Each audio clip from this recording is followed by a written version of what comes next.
Zoom sur votre émission avec la CCI de Lyon, premier accélérateur des entreprises de votre département. Vous savez quoi? C'est l'heure maintenant des 5 dernières minutes avec nos invités.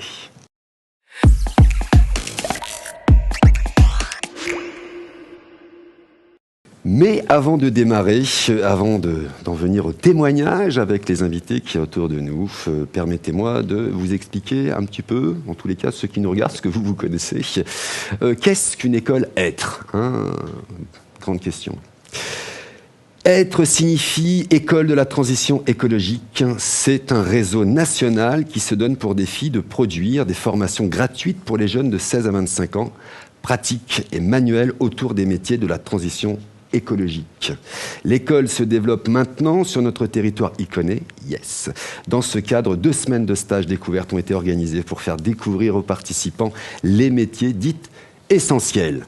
Voilà pour amorcer un petit peu notre entretien. Fanny, dont vous êtes responsable pédagogique, est-ce que ça va? Très bien résumé, très bien pitché. Si tu ne sais pas quoi faire sur ton temps off, on t'embauche. D'accord.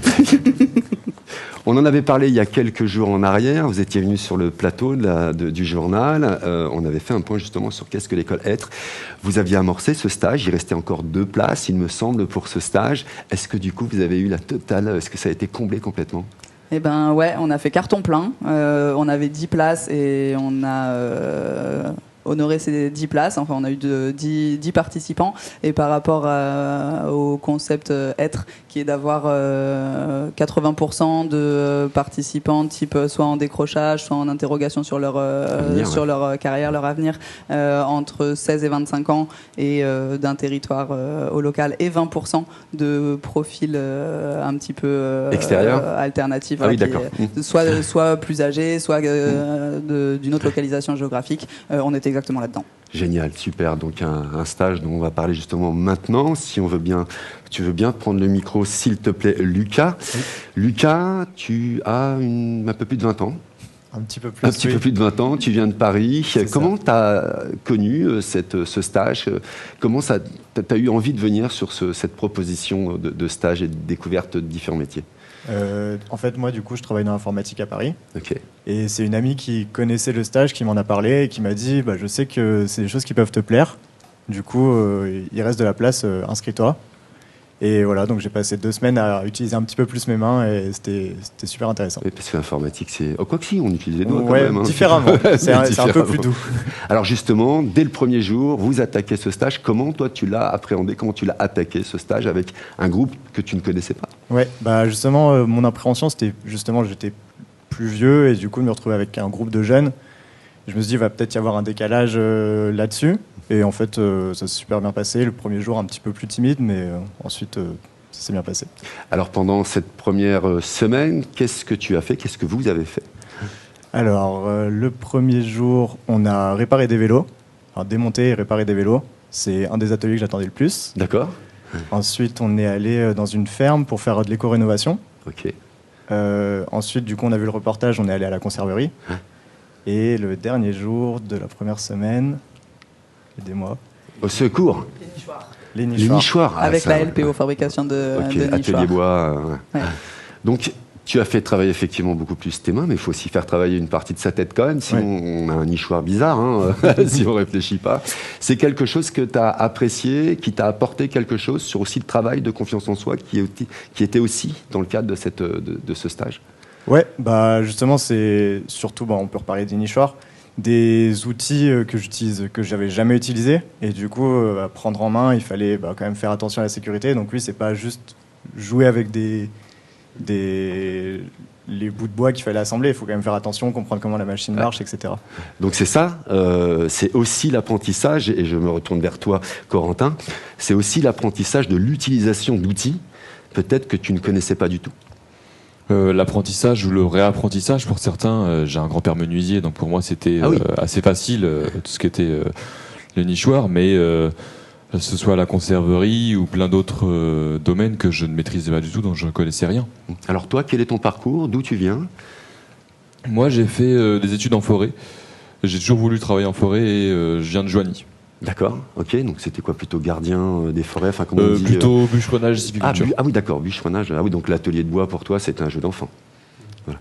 Est-ce que tu as justement rencontré des difficultés sur un des ateliers proposés? Oui, en particulier l'atelier de bois justement. Ah ouais. C'était une salle qui était assez petite et on était assez nombreux. J'ai eu vite peur qu'on se marche dessus en fait. D'accord, ok. Et du coup, ça a été, ça va. ça va. Pareil, tu es arrivé sur ce premier jour, tu ne connaissais personne, j'imagine. Comment tu as appréhendé ce stage? Est-ce que tu es de base timide un peu ou un peu plutôt dans ton coin seul et dans ces moments-là, il faut s'ouvrir aux autres? J'ai tendance à dire que je suis timide extraverti. Ok. Ah, timide extraverti? Ok, Ouais, pourquoi pas? Ouais, mais je assez connais ça. atypique. Mais ouais, je suis timide, je vais pas aller tout de suite vers les gens et pourtant j'ai un côté extraverti où je vais chercher à réfléchir à toutes les possibilités, toutes les solutions, tous les problèmes pour pouvoir aller leur parler sans avoir aucune gêne, sans aucun problème. D'accord, donc ce stage, tu l'as appréhendé d'une manière simple. Simple et basique. Voilà, tu as laissé les gens venir vers toi? Oui. Oui, c'est ça. Et puis une fois que tu te sentais en confiance, et là, tu es devenu extraverti, c'est ça? C'est ça le truc. Ok, et ben on va prendre aussi le témoignage de Marwan. Marwan, bonjour. Bonjour. Quel âge tu as, Marwan? J'ai 21 ans. 21 ans, alors pareil, même question pour toi. Alors toi, tu es d'Auxerre. Oui. Voilà. Comment tu as connu justement ce stage? Comment tu as entendu parler de cet appel à candidature? D'abord, ça s'est passé avec l'école de l'E2C, Ouais. que j'ai connue grâce à la mission C'est locale l'école d'Auxerre. de la deuxième chance? Oui, c'est ça. Ouais. Que j'ai connue grâce à la mission locale d'Auxerre. Donc merci à eux. Et en m'inscrivant à l'E2C, ils m'ont proposé, ils étaient venus faire une présentation de leur semaine, de leur stage. Et voilà, c'est comme ça que je me suis inscrit. Et tu t'es inscrit parce que c'est quelque chose qui me plaisait énormément de travailler de mes mains et puis découvrir des métiers aussi qui sont en relation avec l'écologie. Avec l'écologie, bien évidemment, et l'environnement. Tu as quelle formation, quelle étude derrière toi? Oh, moi je viens d'un bac S, D'accord. maths, spé maths. Ok, d'accord. Ouais. Donc là, ça t'a fait du bien. Très très loin. Ouais. Ça t'a fait du bien. Et qu'est-ce que tu en ressors aujourd'hui? Est-ce que tu vas utiliser ce que tu as appris pour peut-être te réorienter ou peut-être Franchement, tout ce qu'on a appris en termes d'utilisation de matériaux et tout, juste tout ce qui est scie, tout ça, moi je ne savais pas du tout. Et je suis très content d'avoir pu découvrir ça. D'accord. Donc Fanny, si tu veux bien reprendre le micro, on se tutoie facilement aussi. Les gestes, l'utilisation d'outils, on en entend parler chez les 3 jeunes qui sont là, donc il y en a d'autres derrière. D'ailleurs, on peut les saluer, et puis si vous voulez applaudir, voilà, dire que vous êtes là, n'hésitez pas. Voilà. Donc ils sont tous derrière, voilà, avec également des responsables pédagogiques. J'imagine que tu n'es pas toute seule Alors en responsable pédagogique sur Être à venir dans Lyon, a priori c'est mon rôle. Je ne peux m'empêcher de vous présenter Nadège à distance, du coup coordinatrice du projet. Et puis on a la chance d'avoir avec nous aujourd'hui 2 membres du réseau Être, donc du réseau national. Qui nous viennent de Toulouse. Qui nous viennent de Toulouse et de Paris et qui sont venus pour nous soutenir et voir un petit peu notre célébration de clôture. C'est notre dernière journée aujourd'hui du coup. Okay. Et donc elles sont venues aussi faire le bilan, nous soutenir et faire le point plutôt dans la joie et dans l'envie de célébrer ensemble. Génial. Juste pour reprendre ma question, là on a entendu l'utilisation, l'apprentissage des outils dont ils n'avaient absolument aucune connaissance. Ça doit vous interpeller, ça? Et je trouve ça assez chouette que ce soit ça qui ressorte là sur le plateau, parce que c'est aussi moi ce qui m'a le plus interpellé quand on a intégré le réseau Être dans le cadre de notre incubation avec Nadège, et qu'on a rencontré le fondateur des écoles, et qui disait pour moi une école Être, c'est un endroit où dans la première heure les jeunes ont un outil à la main. Et moi qui viens de l'éducation nationale à la base et de la pédagogie, où on a tendance à faire énormément de théorie avant de passer à la pratique et à perdre parfois des éléments qui auraient envie d'être dans l'action, d'être en activité. Là voilà, j'ai vraiment l'impression que la mission est accomplie. Mission Être accomplie. La mission Être est accomplie. Lucas, est-ce que tu as un projet après ce stage-là déjà établi, ou est-ce que ça t'a aidé justement à trouver ou une voie ou peut-être l'envie de faire une formation liée au travail manuel? Moi, du coup, les ateliers que j'attendais le plus, ce que je disais, c'est l'atelier vélo et un petit peu aussi éco-rénovation. Et hier, j'ai adoré la fabrication de lampes. Mais dans l'idée, en fait, je viens de m'installer à Paris. D'accord. Et là, je compte garder mon travail pour l'instant en informatique, mais je me dis il y a plein d'associations à Paris aussi où je peux trouver pour réparer mon vélo, pour des repair cafés. Je sais qu'il y en a aussi à Paris et du coup ça me donne envie de plus chercher où je peux faire ce genre de choses à Paris. D'accord, ok, très bien. Donc c'est plutôt l'utilité de ce stage-là pour effectivement apporter autre chose à d'autres associations, plus que d'en faire plus tard ton métier, ou plutôt demain ton métier, quoi. C'est ça. C'est ça, ok. Et pour toi, Corentin, est-ce que tu avais déjà une orientation professionnelle avant d'attaquer ce stage, ou est-ce que peut-être que ça t'a donné une idée de revoir justement ton orientation? C'est moche, non, j'ai pas du tout de... C'est moche, t'as dit c'est moche. Oui, Ah, c'est bien, d'accord, ok. c'est bien les termes que j'ai utilisés. Ok. C'est moche parce que j'en ai pas du tout et je suis pas prêt d'en avoir avant une bonne année. J'ai des handicaps qui sont avec les papiers qui vont être envoyés. Ok. Et il y a une bonne année de traitement avant que la MDPH ne commence à les traiter. D'accord, ok. Donc, ouais. Donc c'est plutôt là, c'était dans le cadre plutôt là d'apprendre, de découvrir comment différents métiers, qui peut-être après justement cette année qui va s'écouler. De découvrir et de réapprécier ce que j'aime. Ouais. D'accord. Marouane, pour toi, est-ce que ça, t'a donné pareil une orientation future, ou est-ce que c'était quelque chose qui s'ajoute à tes compétences aujourd'hui? J'ai envie de dire à peu près comme Lucas, c'est juste, ça permet vraiment de savoir que ça existe. Déjà, ça fait un bien de fou. Et ouais, essayer de rechercher ça aux alentours, au CERF, des petites associations, et pourquoi pas participer. Génial. Fanny, si vous voulez bien reprendre le micro, je crois que la mission est accomplie. On a travaillé sur la... Enfin, vous avez travaillé, j'étais là aussi, moi. Si, partenaire quand même. Vous avez travaillé sur la confiance, et là, j'ai l'impression que c'est ce qui ressort un petit peu de ça, sur effectivement l'utilisation de ses mains. Est-ce qu'il y en a parmi les jeunes qui ne sont pas sur le plateau à qui ça a donné une vocation professionnelle en dehors du fait d'apporter à d'autres associations ou d'aller dans des associations? Est-ce qu'il y en a sur une vocation professionnelle qui... Alors je ne sais pas s'il y a des vocations professionnelles qui se sont vraiment déclarées. En tout cas, il y a eu des superbes avancées. On a Lénie qui est parmi nous ici, qui a eu un entretien pour un CDI. Et c'est comme si le fait d'avoir été dans cette dynamique collective, ça lui avait donné confiance, et il s'est senti empuissancé par ça au moment d'aller à son entretien. On a une autre participante qui est aussi en entretien ce matin, c'est pour ça qu'elle n'est pas parmi nous.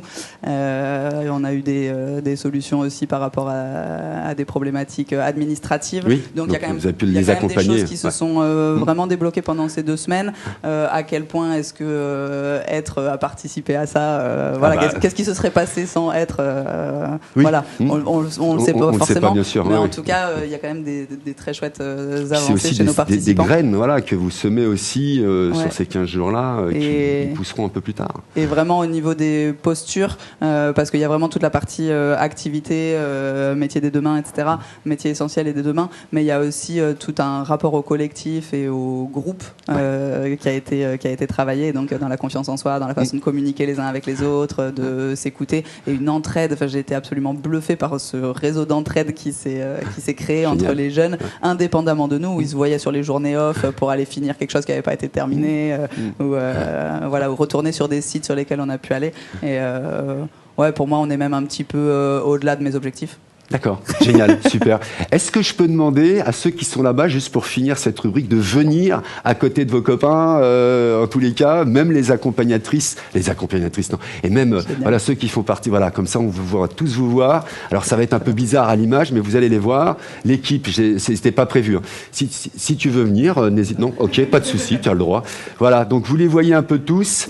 Est-ce qu'on peut montrer de ce côté-là, si c'est possible? Alors ils sont en train de travailler, parce que du coup c'est improvisé. Voilà. Les pauvres, excusez-moi. Voilà. Donc là, vous voyez une grosse partie de l'équipe, des responsables pédagogiques. Alors, je peux peut-être prendre le micro, n'ayez pas peur, pas de questions. Vous venez de Toulouse. Oui, de Toulouse. Je fais partie du tiers-lieu Bordanova, qui est le lieu où se situe l'école pilote, la première école en France, Être l'âge. Je fais partie du réseau national Être. Bienvenue dans Lyon. Merci. Et puis les jeunes à côté de vous, c'est comment les prénoms? Au moins qu'on ait les prénoms quand même. Moi, c'est Solène. Solène. Je fais aussi partie du réseau Être, mais dans la branche parisienne. D'accord, très bien. Ah oui, c'est bien parce que ça vient de partout. Paris, Joigny, Toulouse. Je peux te demander ton prénom, s'il te plaît? Moi, je m'appelle Lenny et j'ai été un jeune qui a participé à l'école Être durant 2 semaines. Génial. Ça t'a plu? C'était génial. Tu es de quel secteur, toi? Je suis de Arcis-sur-Cure, plus précisément. Ok, d'accord, génial, super. Et de l'autre côté, hop là, voilà.